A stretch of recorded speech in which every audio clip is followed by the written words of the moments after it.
আসসালামু আলাইকুম ক্রিকেট প্রেমী দর্শক বন্ধুরা। বাংলাদেশ এবং ভারতের ম্যাচ হবে আর সেখানে আম্পায়ার বিতর্ক হবে না তা কী করে হয়? তবে আজকে আম্পায়ার বিতর্কেও টাইগারের থাবা থেকে বাঁচাতে পারেনি ভারতকে। ভারতকে হারিয়ে টানা দ্বিতীয়বারের মতো এশিয়ার শ্রেষ্ঠত্বের শিরোপা ধরে রাখলো বাংলাদেশের ইয়াং টাইগাররা। দর্শক বন্ধুরা, শুরু থেকেই এই ফাইনাল ম্যাচ নিয়ে ছিল টান টান উত্তেজনা, যেহেতু ফাইনালে মুখোমুখি বাংলাদেশ এবং ভারত। আর বর্তমান পরিবেশ পরিস্থিতি অনুযায়ী এই ম্যাচটা ঘিরে উত্তেজনা হওয়াটাই স্বাভাবিক। তো খেলা শুরু হবার পর থেকেই বাংলাদেশ টসে হেরে ব্যাটিংয়ে যায় এবং শুরু থেকেই কিছুটা চাপে পড়ে বাংলাদেশ। যদিও শুরুর এই চাপটা সামাল দেন শিহাব জেমস এবং রিজান হুসাইন। দুজনের সাবলীল ব্যাটিংয়ে শুরুর ধাক্কাটা সামলে উঠে বাংলাদেশ, কিন্তু বড় স্কোর তার করাতে পারেনি বাংলাদেশ। ভারতীয় বোলাররা সবাই একে একে সাফল্য পাচ্ছিলেন। দিন শেষে বাংলাদেশের সংগ্রহ দাঁড়ায় 198 রান। ইন্ডিয়ার সামনে লক্ষ্য থাকে 199 রানের।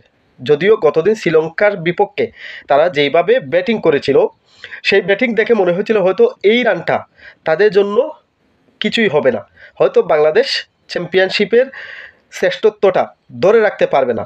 কিন্তু বাংলাদেশের ইয়াং বোলারদের একের পর এক তাবায় চূর্ণ বিচূর্ণ হয়ে যায় ভারতীয় ব্যাটিং লাইন আপ।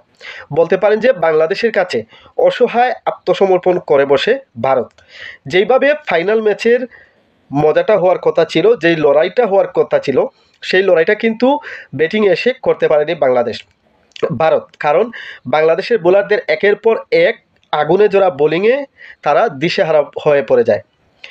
ইমন ইকবাল, তার অসাধারণ বোলিং স্পেল, সাথে ছিলেন আল ফাহাদ এবং অধিনায়ক আজিজুল হাকিম তামিম।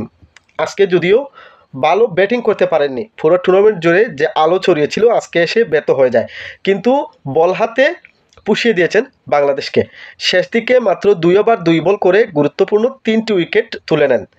যেই মোহাম্মদ আমান, ভারতীয় অধিনায়ক, বাংলাদেশের গলার কাটা হতে বসেছিল, সেট হয়ে গেছিল, সেই সেট ব্যাটসম্যানকে কিন্তু ফেরান আজিজুল হাকিম তামিম। এরপর গ্যালারি থেকে দর্শকদের উল্লাস। আজকে বাংলাদেশের এই ম্যাচটা জয়ের পেছনে অন্যতম কারণ হচ্ছে এই যে দর্শকের গ্যালারি থেকে আওয়াজ। কমেন্ট্রি বক্স থেকে তো কমেন্ট এসে গিয়েছে যে এটা কি ঢাকায় খেলা হচ্ছে না দুবাইয়ে খেলা হচ্ছে। যদিও শামীম চৌধুরী পরে বলেছেন যে বাংলাদেশের খেলা পৃথিবীর যেখানেই হোক না কেন বাংলাদেশের দর্শকের গর্জন থাকবেই। সব মিলিয়ে আজকের ম্যাচটা উপভোগ করার মতো এবং বাংলাদেশের ক্রিকেট ইতিহাসে স্মরণীয় করে রাখার মতো একটি খেলা খেলেছে বাংলাদেশের জুনিয়র টাইগাররা। তোমাদের জন্য রইল শুভকামনা, তোমরা যেন এইভাবে আর অনেক দূর এগিয়ে যেতে পারো।